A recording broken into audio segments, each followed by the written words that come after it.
Any organization that has healthy, motivated employees who are productive and have a sense of well-being can be assured of long-term success and healthy returns on the bottom line. It is generally accepted that employees can no longer be regarded as some expendable commodities. On the contrary, they are the most valuable asset that any organization has and should therefore form the core of any strategic business development. Despite this knowledge, however, employee wellness is still an area that is largely ignored by many employers. In November last year, Discovery Vitality released its Healthy Company Index, which showed that while there had been a significant shift in how companies viewed employee health, staff were still unhealthy. So today we reflect on employee wellness. We have a panel of experts from employers to corporate wellness specialists who will help us understand what you and I need to know about employee wellness. So sit back, relax, and learn from this exciting show ahead. Be part of this show by calling us with your questions or views on Johannesburg 714-6843-6847 or 6857.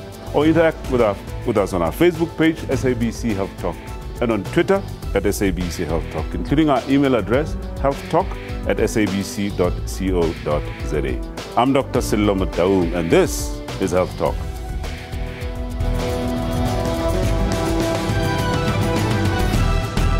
Thriving enterprises rely on healthy, motivated people, employees who are productive at work and who have a sense of well-being. Job stress can put you up at night and contribute to health problems such as heart disease and depression. Chronic job strain can put both your physical and emotional health at risk, which may lead to an increase in sick days or absenteeism. Work-related stress is a growing problem around the world that affects not only the health and well-being of the employees, but also the productivity of the organization. As health is not merely the absence of disease or illnesses, but a positive state of complete physical, mental, and social well-being. Companies and employers should recognize work-related stress as a significant health and safety issue. Education and wellness programs have proven to be essential in changing the behavior and general health conditions of employees. This in turn motivates the staff, allowing them to let go of daily frustrations in a healthy way. Okay, July 1st to July 5th is Corporate Wellness Week in South Africa.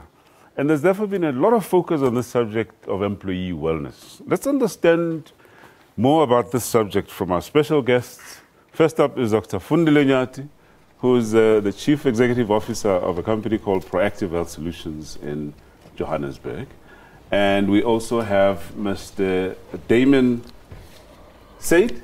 Correct. Who's the chairman of a company called Mobile Fitness Solutions, also based in Johannesburg. Yeah. Is that correct? Gentlemen, welcome to Health Talk. Thanks for having me. Thanks, sir. All right, we're talking about a very important subject, and that is employee wellness. Perhaps let's start with you, Dr. Nyati. What is employee wellness? You hear about employee wellness, health and well-being, corporate wellness. Just clarify us. What's the difference between these terms, or do they all mean the same thing? Well, I think generally they all mean the same thing. Employee wellness is really the state of health and well-being of the employees within, obviously, a workplace. Right. All right. That's the simplest I could, define. Are there components? You see, some people think of wellness as relating it to disease. Nowadays, some people think of wellness as going to a spa. Yeah. Are there perhaps different components of this wellness that we're talking about? All right. When you look at health broadly, yeah. There is what we call proactive health, yeah. which is really the people being empowered with knowledge so that they can change their behavior and reduce their risk of being sick. All right, and interventions that could be done, to mitigate, that risk, like vaccination or even early screening. All right, that's the proactive part. Yeah. Then there is the reactive part when somebody is already sick, and then you now need to go and seek an intervention to address that problem. Mm-hmm. So generally, wellness is being used to look at more the proactive side. What could be done to make sure that people do not get sick, or if they do get sick, they are caught early, because that is much cheaper to manage for the company, for the country, than what we are used to, which is reactive health. And so for me, wellness is really focusing on proactive health, which is, yeah. All right. At this stage, we also have another guest that I need to introduce, and he's joining us on the line from Swaziland. And this is Mr. Frans Pina, who's chairman of a company called Nyati Construction. Welcome to Health Talk, Mr. Pina. Thank you very much. Good morning. Good morning. Well, we've just started this discussion on employee wellness, and we're talking really about, corporate wellness. And perhaps let's just get from your perspective now as an employer in the construction industry. What is your view of employee wellness? We have found over the years that the general wellness of employees has a significant impact on the wellness of the organization. So we believe that a healthy workforce means a healthy business, and subsequently, a healthy society. And with health, we mean that it is in harmony. So for us as an organization, it's become a priority over the last decade, and we've developed an internal wellness program that is really focused on making it a team effort to manage employee wellness in the organization, because it not only maximizes the human capital that we have in the organization, but it sustains it in the long term. And we've actually found that it improves the retention of staff and reduces staff turnover, purely because there's a sense of belonging because of the program. Yeah. Well, in my introduction, I said that, many companies are still not taking employee wellness seriously. And I mean, looking at the industry that you represent, the construction industry, which is perhaps one of the so-called high-risk employment types. What motivated you in particular to take wellness that seriously? And perhaps what is it that you're doing that your other colleagues aren't doing, Mr. Pina? 10 years ago, we had a huge problem in the organization where in 2004, we had 1 out of every 46 employees in the company died. And this had a significant impact on the business, the emotional wellness of employees, seeing their colleagues dying and having to live through that trauma. And we realized that this is a major threat to the business at the time, purely because not only do you lose experienced employees, but it really traumatizes the employees that stay behind. And you're in this constant state of uncertainty. So we started developing an internal employee wellness program that is driven by an internal steering committee of fairly senior employees, and then it's rolled out to the rest of the employees through a peer educator program. And this peer educator program utilizes employees at all levels in the organization that volunteer their time, and they get sort of trained in counseling and how to walk the road with employees to assist them in taking responsibility for their health. And this has developed an internal program in the organization where employees take responsibility for fellow employees to walk with them. This sort of then culminated into a more broader program that today has brought us to a place where last year we had more than 3,500 employees, and we only had one health-related death. Yeah. So from 1 in 46 deaths in 2004, we've gone to 1 in 3,500 last year, which is still too high. One is more than necessary. Yeah. But this amazing turnaround has been a result of buy-in from not only the employer but all employees at all levels. Yeah. And this has made a significant impact on us as a business. And we can see it in our results, not only financial results, but as I said earlier, staff retention. Our staff turnover is way lower than our position. And we get to understand the health situation in the organization a lot better. We also roll our program out to the extended families of employees, because a person is not only a family member of a family at home, he's a family member of a family at work as well. Yeah. All right. Well, thank you for that, thoughtful contribution. Let's invite comment from Mr. Damon Said here.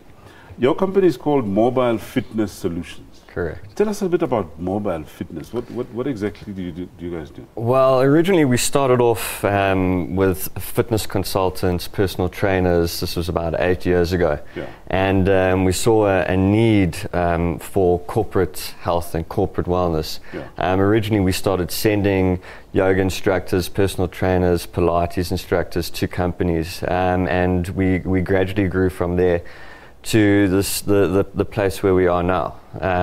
We offer full employee wellness programs, everything from eye tests, hearing tests, all the way through to glucose, cholesterol, risk profiles, company risk profiles. Yeah. And then, our way of combating any sort of shortfalls in health and wellness is a proactive one, like earlier mentioned, a physical health and wellness, as well as consulting with nutritionists, psychologists, stress.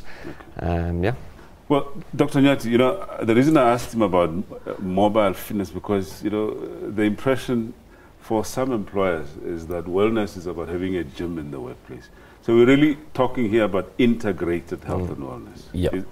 Is that correct? By the way, is there some legislative framework for wellness? I mean, are employers compelled to have a wellness program in the workplace? All right.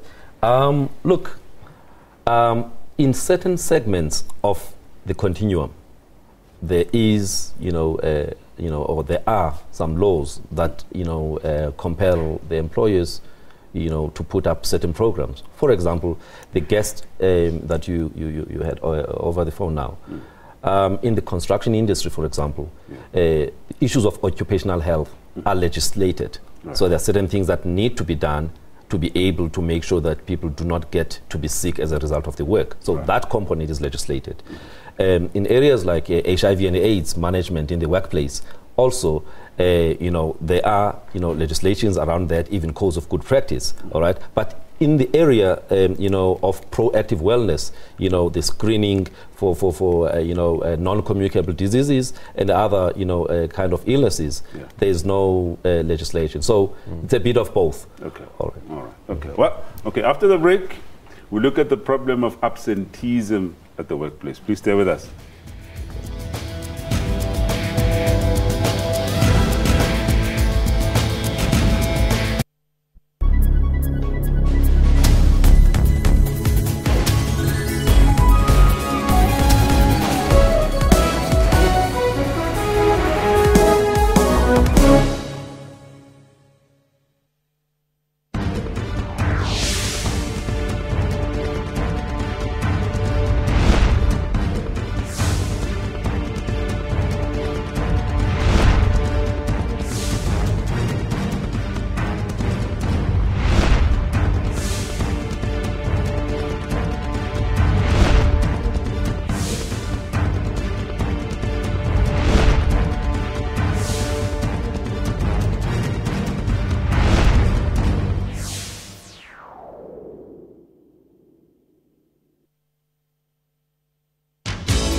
From humble beginnings, this selfless icon altered the history of the world, freed a country, and united a nation.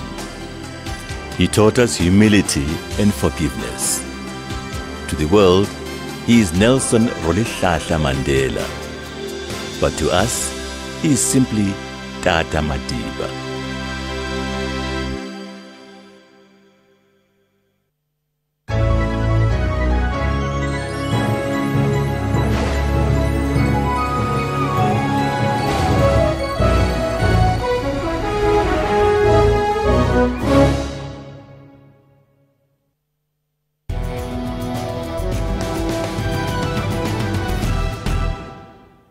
Welcome back to Health Talk.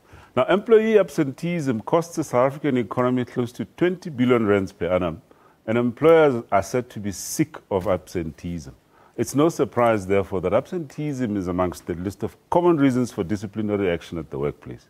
But why is absenteeism continuing to be one of the biggest labor issues in South Africa, and how can it be effectively managed? let's get some clarity from our guests.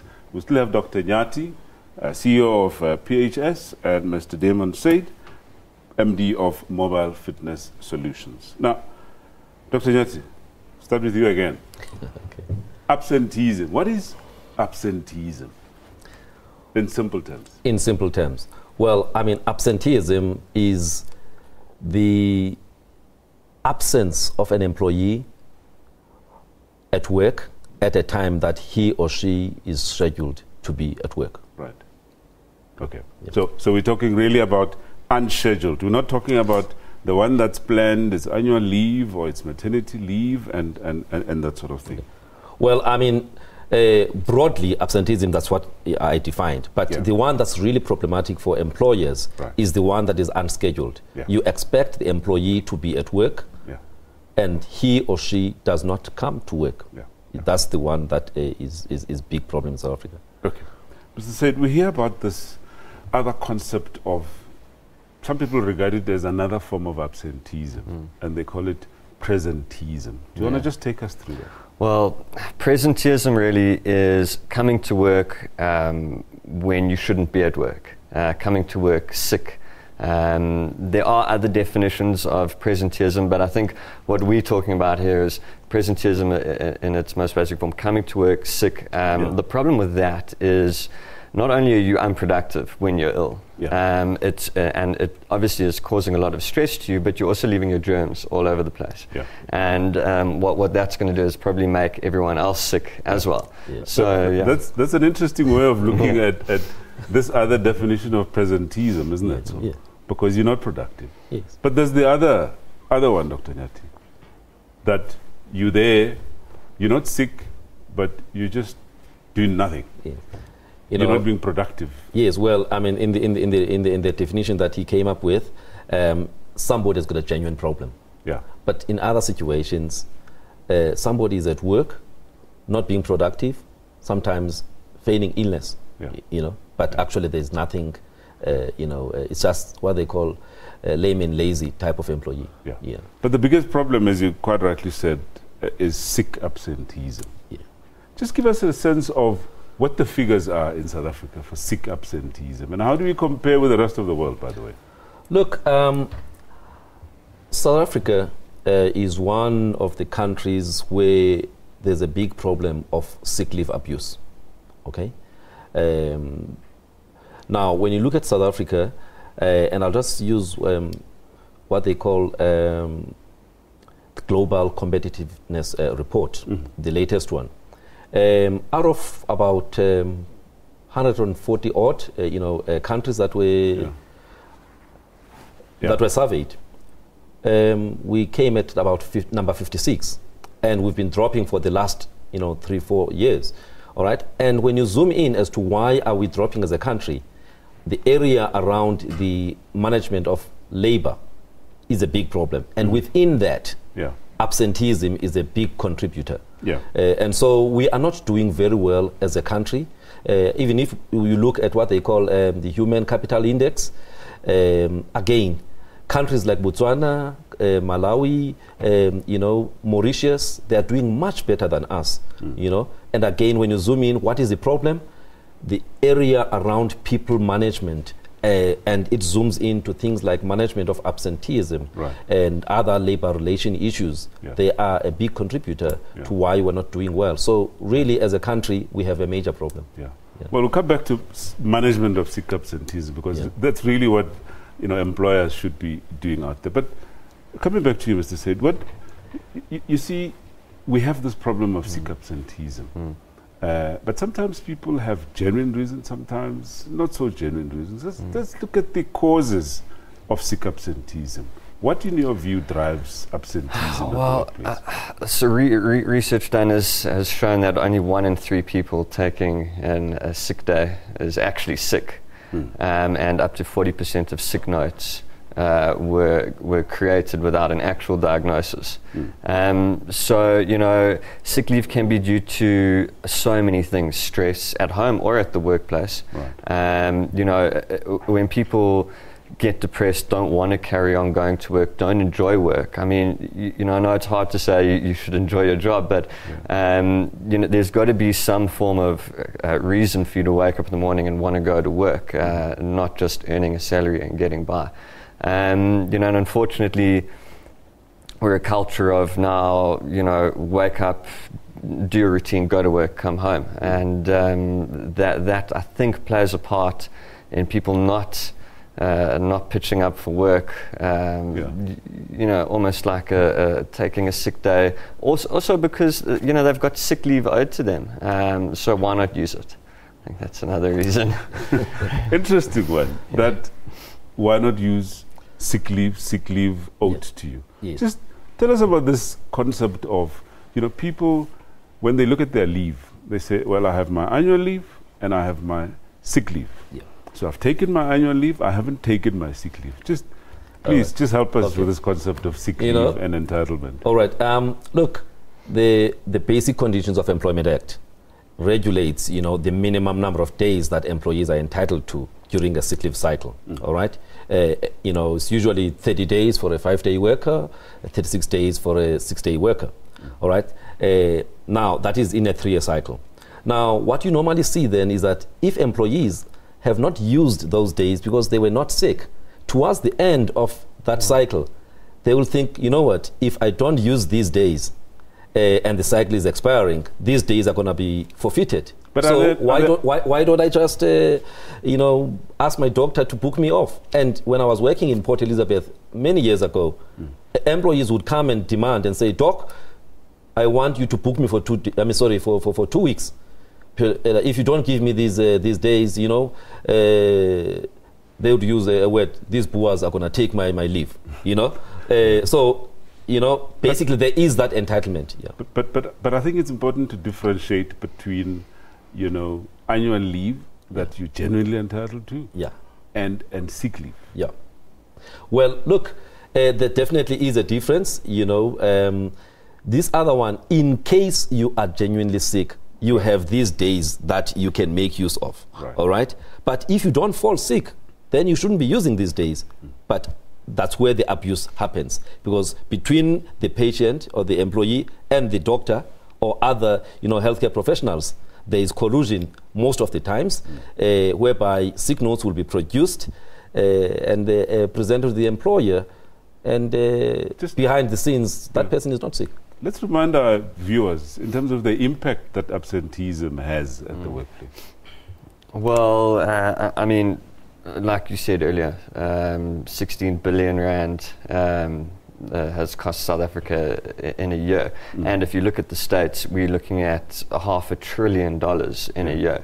Obviously, we can't compare the size of the two countries, but that's just an example of really, you know, where we could head to if this problem isn't nipped in the bud, and if people don't start adapting and adopting rather a wellness program and a healthy lifestyle program. And of course, if the state of the economy declines, the company doesn't do well, and that person could end up losing even that job that year. Correct. Definitely. Anyway, all right, please stay with us, because after the break, we now focus on stress at the workplace.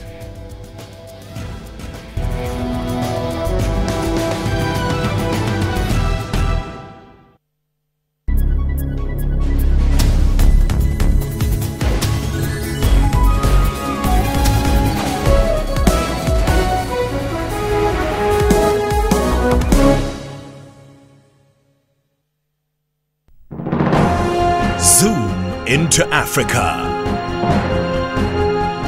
This is the Kingdom of Lesotho.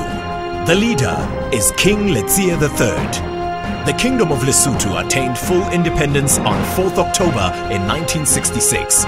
The population is more than 2 million people. One of the major languages spoken is English. Monetary unit is Maluti.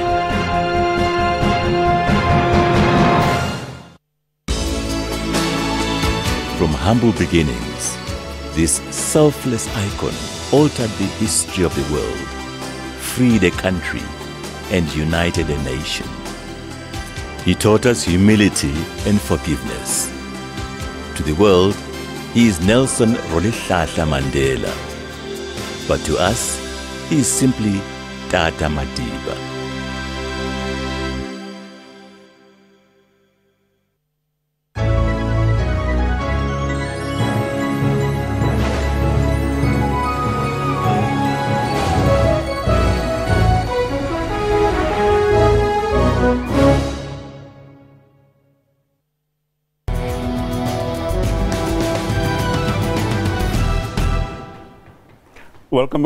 Welcome back once more. Now, economically active people spend a great deal of their time at the workplace.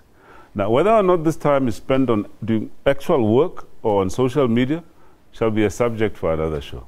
The reality, though, is that employees work more today than they did 25 years ago. And at the same time, workplace stress is said to have been also on the increase over the years. Let's focus a little on stress at the workplace on this segment. And we still have Dr. Nyati, CEO of PHS. We're now joined by Mara Zanella, who's a counseling psychologist in private practice based in Johannesburg. Mara, welcome to Health Talk. Thank you for having me. Okay.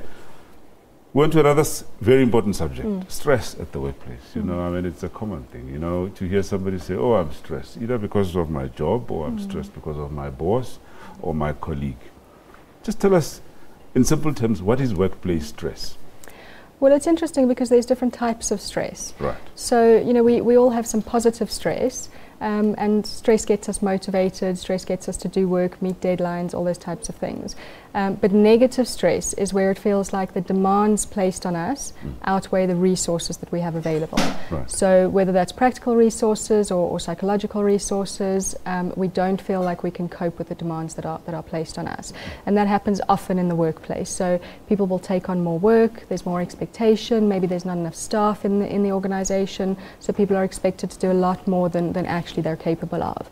And if we don't address workplace stress, that negative stress, then it can lead to burnout and it can lead to depression. So it's a very serious thing. Yeah, but I mean, is it that we shouldn't have any stress at all at the workplace? I mean, is it a question of no stress at all, or a little bit of stress? What exactly are we saying? I guess it's about that sort of positive stress. So if we have enough stress that, you know, we can use it actively, and what needs to happen is that our adrenaline and our cortisol, those things peak when we have stress, and then when we work through that, those then go back down to our baseline, and that's healthy, that's positive. Okay. But what happens when it's negative is that those things just stay raised, and that's when it can lead to negative consequences. All right, maybe let's pick on that then, to say, all right, how then as an employer or as a colleague, you know, can I notice that in fact this person has stress?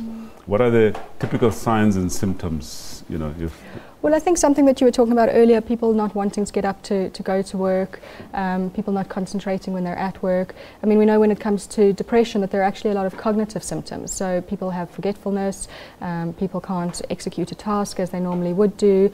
So there's a lot of cognitive implications. And if we start noticing that in our colleagues, you know, they may be taking a lot longer to do something than they ordinarily would.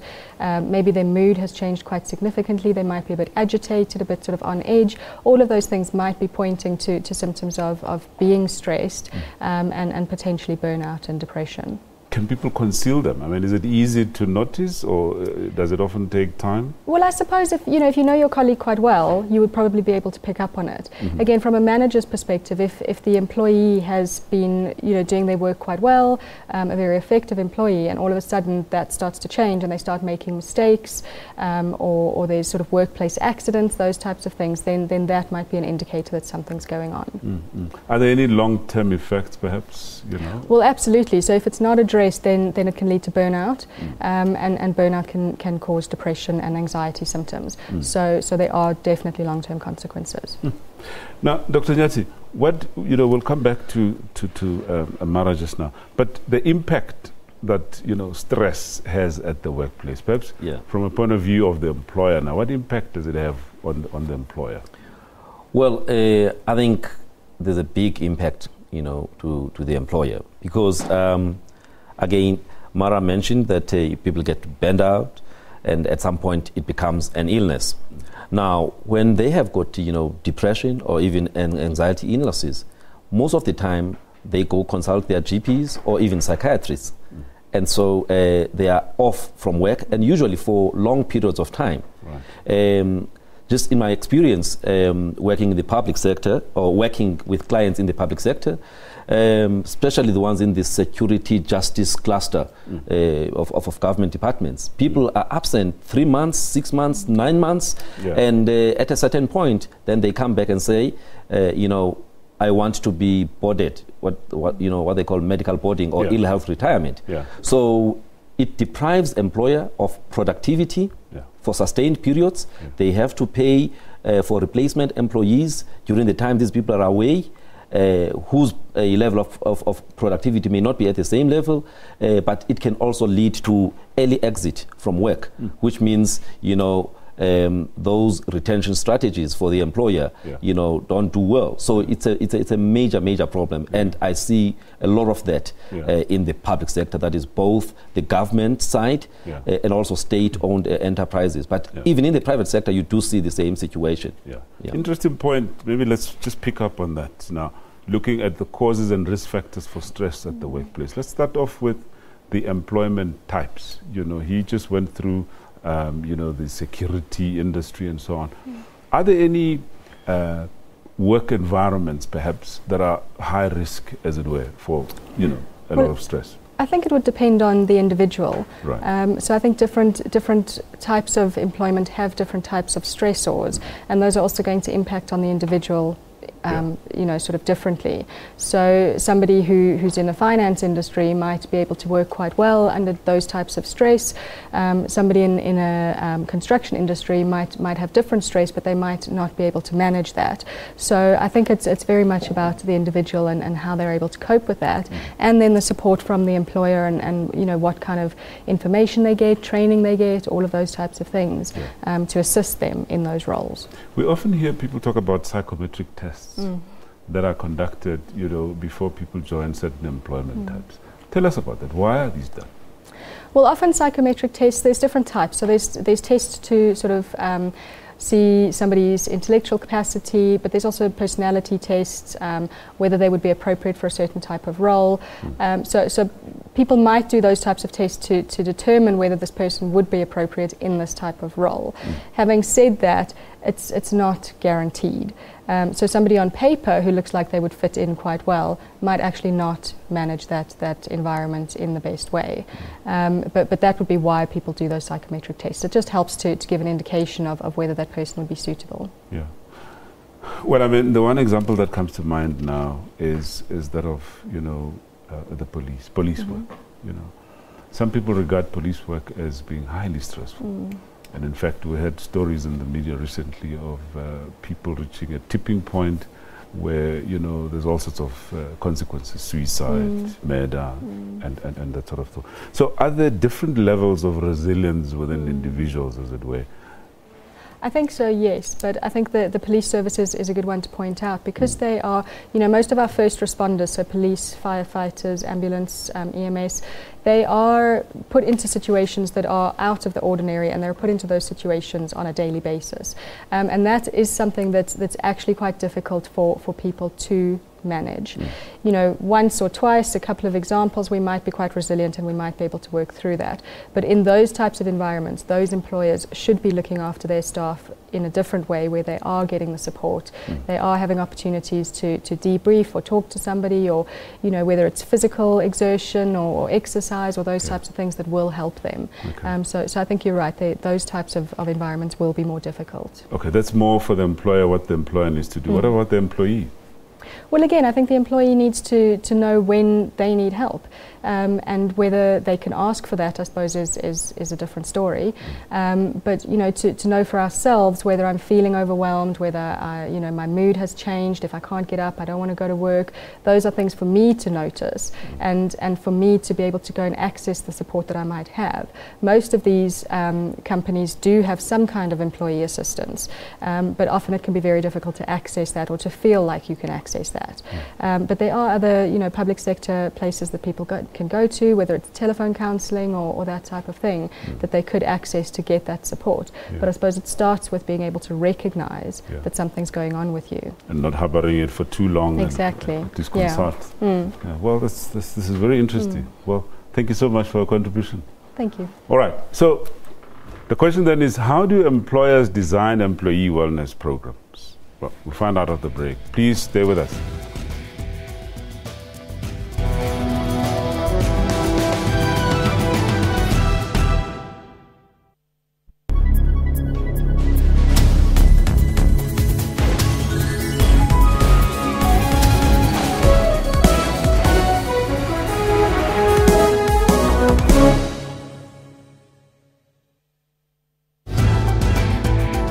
Sparks fly over Verwoerd. Let's now have a look at this. Now, Verwoerd, the comment yesterday in Njaji, Mr. Sparks lived up to his name and caused quite a few sparks. It was quite shocking for me to hear him compare HF Verwoerd to Helen Zille in terms of her orator skills. Mugabe to compensate white farmers for land grab. I don't know if I'm justified to call it truth and reconciliation Mugabe style.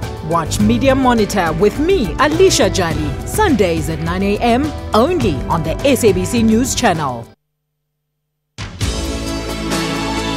From humble beginnings, this selfless icon altered the history of the world, freed a country, and united a nation.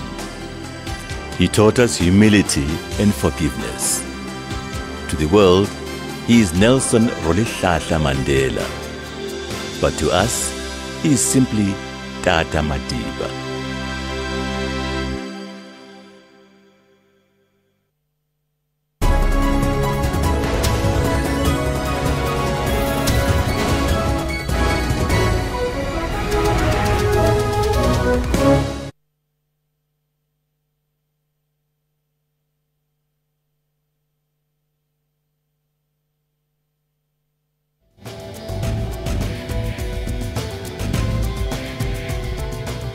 So what steps can an employer take then to improve the health and well-being of its employees? And what role do employees themselves play in this regard? Let's find out from our special guest. We still have Dr. Nyati, CEO of PHS. We have Damon Said joining us back. Damon Said is MD of Mobile Fitness Solution. Gentlemen, you know, we've spoken about all aspects of employee wellness and, you know, employers and employees and so on. Now, can we just go through some practical steps or tips, you know, we can give to employers out there on how they can go about, you know, designing reasonable employee wellness programs? Well, look, it can be quite difficult to, you know, if you're going to do it all yourself. Right. But there are a few things that I would suggest should be, or a few steps that should be taken. And obviously the one is testing. Right. So you need to establish kind of where you stand with your employees. And I'm not talking about invasive testing. You know, you don't have to, and you obviously can't force anyone to do HIV testing, VCTs, right, TB, but you know, you can start with small things like blood pressure, BMI, glucose, cholesterol, those sorts of tests. You don't have to make it a big thing. You can make it, you know, we've got the guys testing, come down a few people at a time and get tested. So you're talking about essentially regular health checks? Correct, correct. Because for some employers, you know, getting an outside company to come and conduct health checks once a year, some regard that as, you know, having an employee wellness program in place.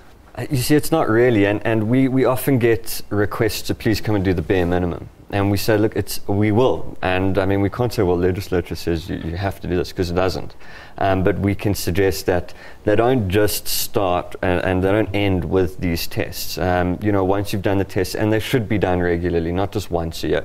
And once you've done these tests, you then need to create a risk profile for yourself, or get someone to create that risk profile from these results. You know, you need to understand what percentage of your staff and employees are unhealthy. And then from there you can create a program to turn it around. Things like a BMI over 35 is too high. So, you know, things like fitness and exercise programs, just changing the canteen food. You know, don't have just vending machine food. There's small steps that companies can take to better the health of their employees. And you know, we're not talking about massive structural changes. They're small, they're not costly, and they're easy to implement. Do they have to have gyms in their workplace? They don't have to have gyms. So like I said, we send trainers all the time to companies, Pilates, yoga, boot camp, all sorts of things, and they can do it outside in the parking lot. They can do it in an empty room. I mean, you don't have to have a gym to implement a fitness program. So you mentioned then, regular health checks, yes, and encourage employees to be physically active, correct, as it were. Correct. Any other aspect? Well, yes. I mean, you can easily encourage your staff to become fitter by having competitions like the biggest weight loser, or like an iron person, or these kinds of things. You can implement them, and people get excited. You offer a little prize at the end, and you see and it's also a team building exercise, and you see how people get excited about actually reaching goals, losing weight, that kind of stuff, and it really does work wonders. And you can reassess as time goes by. So you can say, we'll have all the assessments, the weight, the BMI, all of that now, and 6 months later we'll have it again, or 3 months later, or whatever length of time they choose, and they can actually gauge the results from implementing this longer term wellness program. Yeah, Dr. Nyati, what about health promotion? I mean, we're still sticking on the proactive side. Yeah. What about health promotions? What can employers do insofar as health promotion is concerned? Well, are you talking in the context of a broader wellness? Yes. All right. Well, I think what is important is that employers need to know the organizational profile, okay? Not just the individual employee, the organizational profile. What are the leading causes of absenteeism, of disability exits, of early deaths, the occupational health issues, So once employers understand their organizational profile, then, programs are designed that are intended to mitigate those risks. Right. And part of that is to then empowering the employees with the relevant knowledge on how, if it's issues around, stress, then relevant knowledge on issues of, resilience, early identification of symptoms, and seeking help early. If it's issues around occupational health, they need to know the individual company risks. What are the things that would make us sick in this organization, and how do we mitigate that? Right. What protective gear and all of that. So health promotion mustn't just be a one-size-fits-all type of approach. Right. It must be customized based on understanding of the unique needs of that particular organization. Right, great. Yeah. He mentioned now about some of the practical things that employers can have, about health checks and physical activity. Let's come to nutrition. He mentioned, the canteen. Yeah. What can employers do to ensure that, employees eat healthily? I mean, it's a very difficult subject.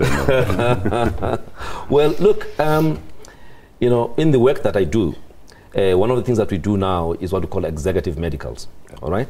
But that is just looking at a tiny group of people who are in the senior levels within the organization. Right. But what we've also seen when we have some of these, events where you've got lower level employees, the type of food that people eat is usually very unhealthy.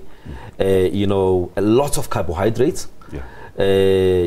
Pap that is like a mountain like that, and lots of very fatty meat, Yeah. And so what I'm trying to say here is that there needs to be, a way of empowering employees to understand the role of right food choices, right. So that, when they eat correct foods, they are not exposed to certain risks, of illness, especially, the non-communicable, type of illness is your cholesterol and all of those kind of things. Yeah. So basically, nutrition, very, very important. Yeah. And we find that a lot of people do not know what is the right type of, practically nutrition. Now. Yeah. I mean, obviously, what you've just said is basically on the education side. Yeah. Now, in practical terms, I mean, here's this employer who has a canteen. Yes. All right. He employs about 100 people. Yes. Practically, what should this employer do? Well, I think, again, it's important that when they are looking for that service provider who is going to run that canteen, or even if they are running it themselves, they specify the type of food that is supposed to be served to their employees. Yeah. Obviously, there's always pressure to provide, because it's cheaper to have the unhealthy type of foods, you know. But they also need to provide more healthy choices within the canteen. Yeah. So you may not be able to provide, because healthy options tend to be expensive. Yeah. So employers must provide, you know, a range of options so that those who now have embraced the right, you know, eating, you know, patterns, they can be able to access that. So that's my view. It's a controversial subject around the cost of healthy versus unhealthy, because some people maintain that in fact healthy does not have to be always expensive. But let's just come to the psychosocial aspect now. Okay. I mean, we've spoken about, you know, the health side, the physical side, psychosocial side. What can employers do to kind of, you know, contribute to overall employee wellness in that aspect? Okay, well, I mean, there's always promoting of a healthy lifestyle. Like I said, you know, the 12-week program, fitness program, you know, getting people motivated to reach certain goals. You see, people are very goal-orientated. You know, we live with habits and we live with goals. And, you know, in order to form or break a bad habit, you need to form a good habit. And I think this is where a lot of people fall off the wagon when it comes to adopting a new eating plan or lifestyle plan, is that they just try to drop their bad habits, and you can't do that without a good habit taking its place. And they say it takes around 21 days to form a new habit. So, you know, it's also about what we call stick-itivity. You need to stick it out for those 3 weeks. But there's also, you know, printing little pamphlets that are created. I mean, we've done this before for companies, not pamphlets, but posters that they can put up on the walls around the company, motivational phrases. And I know it might sound cliche, but it really works, because you know, subconsciously, if you're constantly seeing something over and over again, you know, it starts to sink in. You know, live a healthy life, eat this, don't eat that. Yeah, we don't have a lot of time, unfortunately, but just to also conclude by saying that employee wellness is not just the responsibility of the employer, but the employee himself or herself also has a responsibility, isn't that so? Well, gentlemen, unfortunately, we've run out of time. Mr. Damien Seed, MD of Mobile Fitness Solutions, Dr. Fundile Nyati, CEO of Proactive Health Solutions. Thank you very much for your contribution, gentlemen. Thank you very much. Thank you. Okay, folks, well, it's on that note that we come to the end of our show today. And your views and comments, as always, are extremely valuable. So please share these with us on our Facebook page, SABC Health Talk, and like our page. And follow us again on Twitter at SABC Health Talk. Or drop us an email, healthtalk@sabc.co.za. Otherwise, join us again next week, same time, SABC News. Remember that you can watch repeat of this show at 2 p.m. and then 10 p.m. tonight. And if you missed any of our shows, you can get them on the YouTube link. So myself, Dr. Sello Mutaung, and the rest of the crew here, it's a very warm goodbye, and please, thank you very much for watching the show, and do take care.